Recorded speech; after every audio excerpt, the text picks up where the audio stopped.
Sevgili Finans ve Borsa kanalı takipçileri, yeni videomuza hepiniz hoş geldiniz. Bugün sizlerle birlikte geçen ay temelleri atılan Kanal İstanbul projesi ile ilgili konuşacağız.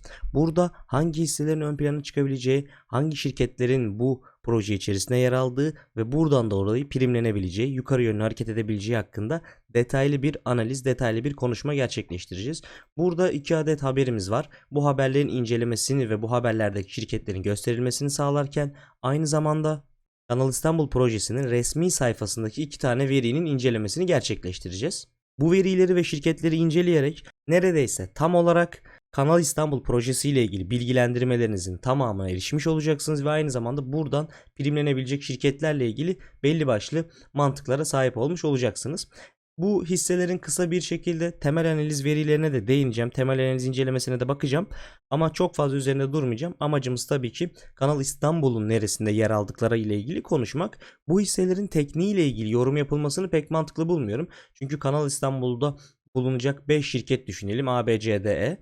Bunların tekniği ne olursa olsun Kanal İstanbul'la ilgili gelişmeler arttıkça buradan büyük bir bilanço etkisi yarattıklarında tekniğin pek bir önemi kalmamış oluyor. Bu yüzden ben temel incelenmesini daha doğru buluyorum. Teknik zaten temelde bu kadar yüklü bir bilanço gelecekse eğer ki şayet ona göre şekillenecektir. Videomuza geçmeden önce videoyu 15 saniyeliğine durdurup eğer kanala abone olursanız ve zil bildirimlerini açarsanız bu tip videolardan erken haberdar olabilirsiniz.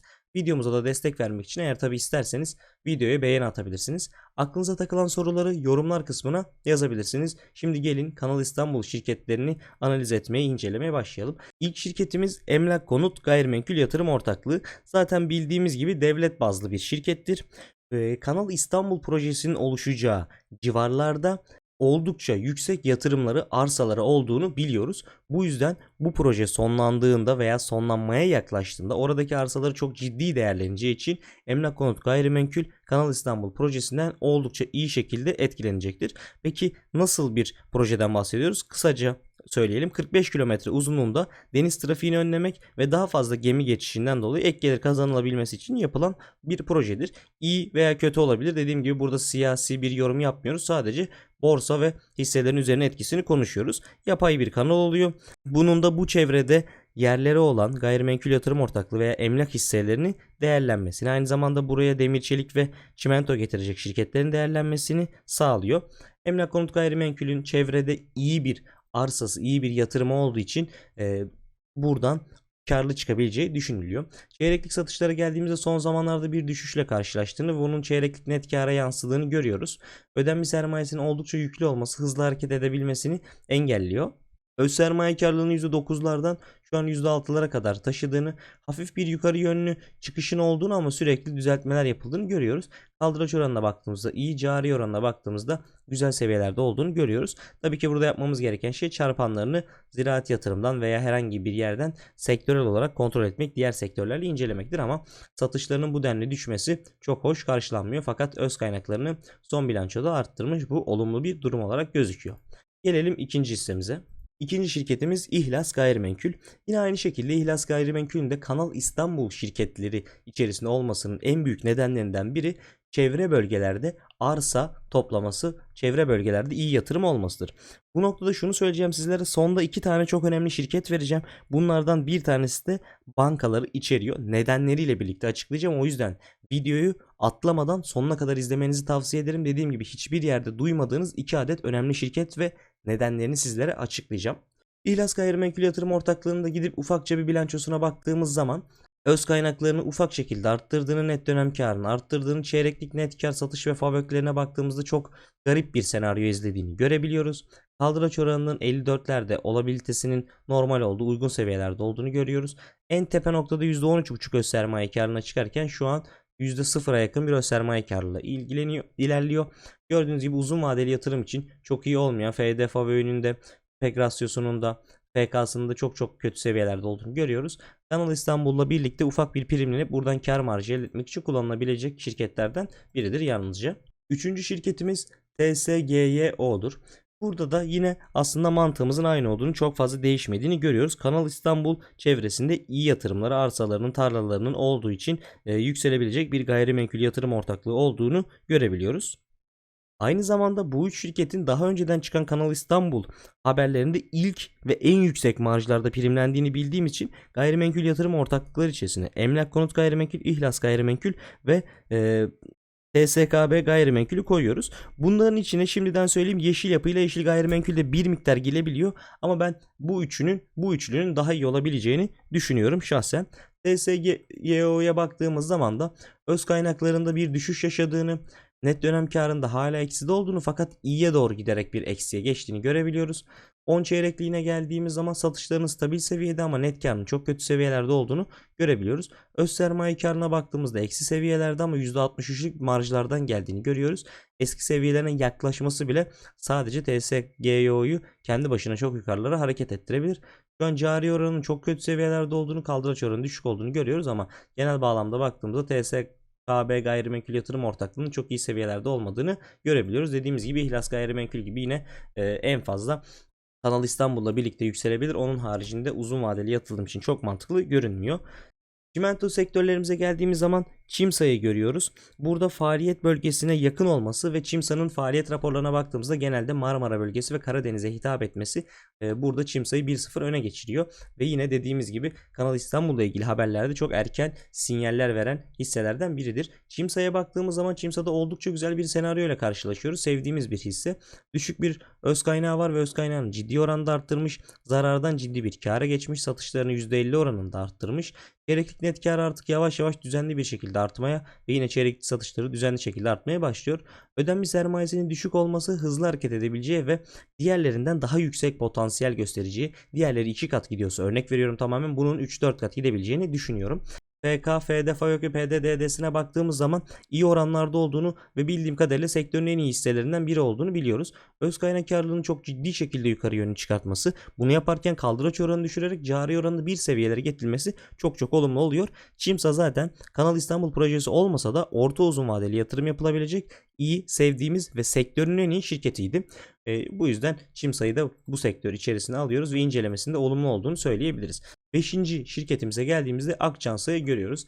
Hemen grafiğine geçtiğimiz zaman 10 çeyrekliği alıyoruz. Öz kaynaklarında bir azalma görüyoruz. Bu bizim için olumsuz bir dirim. Net dönem karında çok ciddi bir artıya geçmiş. Satışlarını çok ciddi oranda arttırmış. Çeyreklik net karı biraz azalsa bile sürekli artta kapatmaya devam ediyor. 191 milyon bir ödenmiş sermayesi var. Çarpanlarına baktığımız zaman güzel konumlarda olduğunu görüyoruz. Öz kaynak karlılığını çok hızlı şekilde arttırıyor. Bunu kaldıraç oranını bir miktar arttırarak yapıyor. Cari oranında kötü seviyelerde olmadığını görürsek Akçansa'nın da iyi bir şirket statüsünde olduğunu görebiliriz. Aynı zamanda Çimsa ile ilgili vereceğimiz gizli bir bilgi de kendi araştırmalarım sonucunda buldum. Sabancılar ve Katar'ın yakınlığı. Katar'la bu projenin ne alakası var derseniz bunu da ilerleyen süreçte sizlere tekrardan belirteceğim. Ama Sabancıların ve Katarlıların arasında bir yakınlık olduğunu, hatta Akbank'ın çok büyük bir kısmına Katarların sahip olduğunu tekrar belirtmek isterim bu noktada. Geriye kalan iki çimento şirketimizden sadece bir tanesini yazacağım.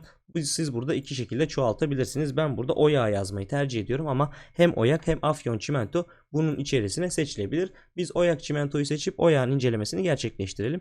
Öz kaynaklarını ciddi şekilde arttırdığını, net dönem karında eksiden artıya geçtiğini, çeyrekliğe baktığımız zaman satışlarının yavaş yavaş düzeldiğini, FAVÖK marjını ve çeyreklik net karın iyi olduğunu, 1 milyarlık bir ödenmiş sermayesi olduğunu, FK, FD, FAVÖK ve PDD'de de iyi seviyelerde olduğunu, öz sermaye karlılığının çok ciddi seviyelerde arttırdığını, kaldıraç oranının makul seviyelerde olduğunu ve cari oranında 1'in üzerinde olduğunu görebiliyoruz. Gördüğünüz gibi Kanal İstanbul projesinde yer alan şirketlerin çoğu eksi net dönem karından artıya yeni geçmişler ve muhtemelen yaz sonuna doğru hızlanacaktır ve burada erken seçimlerinde çok önemli bir rol oynadığını göreceğiz. Videoyu atlamadan izlemenizi tekrar tavsiye ediyorum çünkü erken seçimlerle ilgili de önemli haberler vermeye çalışacağım sizlere. Bu şirket o yağı da aradan çıkarttıktan sonra burada belki ufak bir tek-to yapılabilir. Tek-to yorumu yapılabilir. Onun haricinde başka ekleyeceğimiz hisseler yoktur. Aslında birçok hisse daha eklenebilir ama temellerini bu altının üzerine ekleyebiliriz. Üzerine bir de tek-to koyabiliriz belki. Onun haricinde burada ekleyeceğimiz benim bir tane daha şirket var. Bu şirketimiz de QNB veya Akbank. Buradaki muhtemelen Katarlılarla bu yapılan projelerin ortaklığı ve burada da işte Sabancılarla Katarları bağlamıştık. Katarlar bildiğiniz gibi QNB'nin çok büyük bir kısmını, %90'lı bir kısmını satın alıyorlar ve Kanal İstanbul'daki bu önemli para rezervinin, bu önemli finansal gücü sağlayacak şirketler muhtemelen, sağlayacak banka muhtemelen QNB olacaktır. QNB ve Katarlar bu projeyi finanse ettiğinde tabii ki bedavaya değil faizli bir şekilde finanse edecekler ve bunun karşılığını kat katıyla alacaklar. Bu yüzden burada QNB'nin ben özellikle yukarı yönlü bir sonucuna yaklaştığımızda yukarı yönlü bir hareket gösterebileceğini düşünüyorum.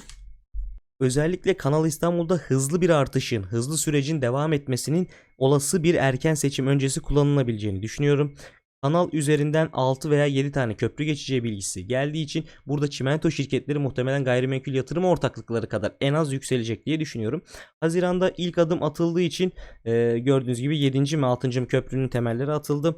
Dediğim gibi seçim projesi olarak yorumlandığı için eğer olası bir erken seçim olursa mutlaka bu projede hızlanmalar göreceğiz. Şimdi buradaki haberlerimize baktığımız zaman İttifak Holding'in inşaat şirketi SEPA Yapı'nın aralarında bulunduğu ortak girişim kazandığı Başakşehir merkezinde bulunan 111 metrekarelik araziyle düzenlenen ihalede kendilerinde Kanal İstanbul bölgesinde yer aldığını anlatmışlar. Yani İttifak Holding'in burada olduğunu görüyoruz. Torunlar Gayrimenkul Yatırım Ortaklığı ile ilgili şöyle bir şey var. Torunlar Gayrimenkul Yatırım Ortaklığı'nın sahibi sanırım Aziz Torun'du. Tam emin olmamakla beraber yapılan iddialar bu yönde. Cumhurbaşkanının İmam Hatip'ten arkadaşı olduğunu ve çok öncesinden Torunlar Gayrimenkul'ün bu civarlarda arazi aldığını görüyoruz. Ama burada yapılan Aziz Torun'un sanırım yaptığı açıklamada evet Aziz Torun'un Kanal İstanbul güzergahında yer alan biraz arazisinin bulunmadığını ve 2008 yılında aldığını yani çok önceden aldığını ve tam olarak Kanal İstanbul arazilerinde almadığını yani yalan bir iftira olduğunu açıklıyor. Dediğim gibi Torunlar Gayrimenkul buraya eklenebilir. İttifak Holding buraya eklenebilir. Kanal İstanbul projesinin resmi sitesine geldiğimizde kanalistanbul.gov.tr'ye ihale sürecinin ardından kanal inşaatı öncesi hazırlık çalışmalarının 1,5 yıl süreceğini, projenin tamamlanma sürecinde 7 yıl süreceğini görüyoruz. Yani burada yarın bu hisselerden birinin İttifak, Torunlar veya daha demin yazdığımız 6 şirketten birini aldım. 3 ay sonra para kazanayım değil 7 yıl sürecek bir proje. Bizim mutlaka burada 2-3 sene kadar elimizde tutacak gücümüzün olması, buna göre yatırım yapmamız gerekiyor.